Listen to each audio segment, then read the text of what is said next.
Well, thank you all for coming, and want to welcome you to this is our fourth workshop in an ongoing series of What's Philosophy Got to Do with Your Health?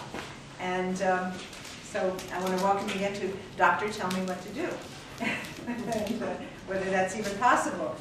And a philosophical guide to medical decision making, and I'm very thrilled to be able to be joined here, who I'll introduce in a bit, a colleague of mine, David Gary Smith, a doctor from Philadelphia. And I will go through it. So, just in some ways to frame this conversation and what in some ways has motivated my interest in this field is that I began to notice maybe about 15 years ago probably that the character of my conversations with, I'm a general internist practicing in Brooklyn in right now a hospital-based practice, but I've been a physician practicing general internal medicine and teaching general internal medicine for 45 years. And what was striking to me was that my conversations that I was having with patients were undergoing a rather profound change. And people were coming to me not saying, tell me what to do, or I want to know more about hypertension or diabetes or this or that, but rather, what do you think I should do? I have this opinion, that opinion, I read that, I've looked up this, I've called a hotline, I have all these sources of information. Now, what do I do with that? And so these conversations were much more about what to do or how to create something with all of this information about medical choice, as it were, or medical uncertainty as all this information. Some people would call it information overload, if you if you want to. But it was much more about that than it was about what I know. People were not coming because I knew more than they did. In fact, many people that come to see me probably know more than I do about some things because they've done a lot more research.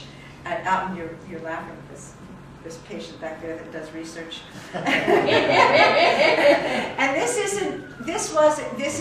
it's very pervasive, I found. It wasn't simply about a complex, no, I have cancer and I have to really do, I have all these choices. I mean, it's like whether I should take penicillin or herbs for my cold, or everyday choices as well as very extensive choices. And, there's many accountings for this change, but I think that it could be in some ways summarized as there's been a profound, I think, democratization of medical knowledge.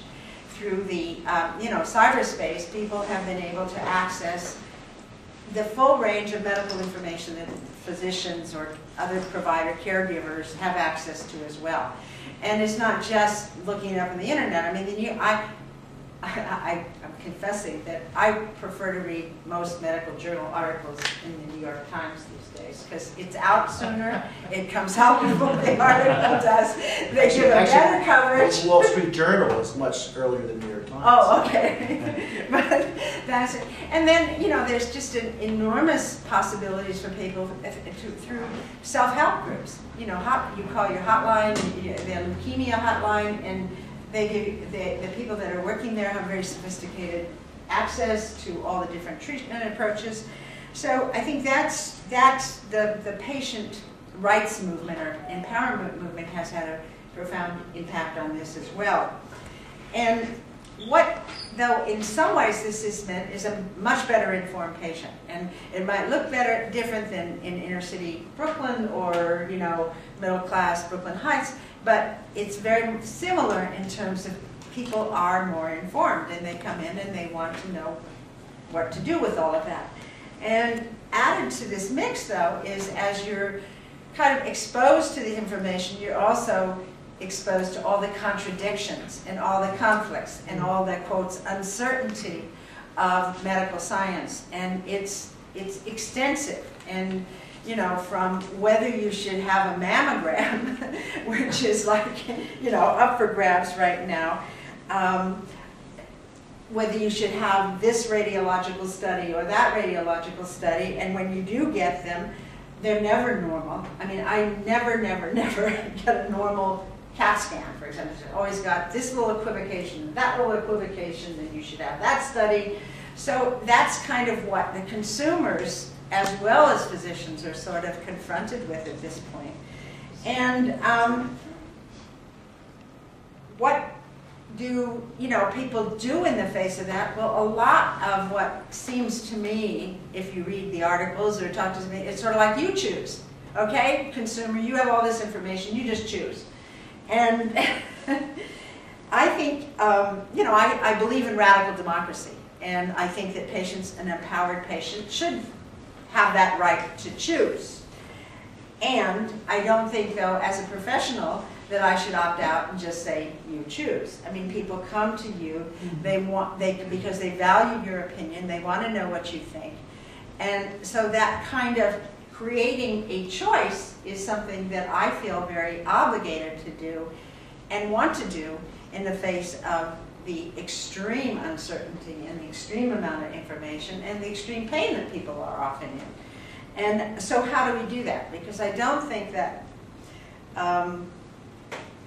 people are very skilled at this. Either doctors, or when I talk about doctors, I talk about medical providers as a generic term. I think medical providers or patients are very good about talking about these uncertainties in choice. To me, it's a methodological, philosophical kind of activity. And it involves, I think, something closer to creating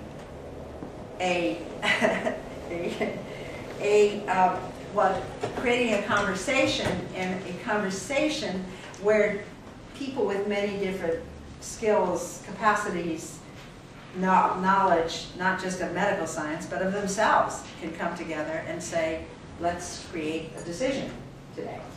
And it was that kind of motivated this conversation, because I think that this is something that we could all work on and find out more about and maybe think about differently.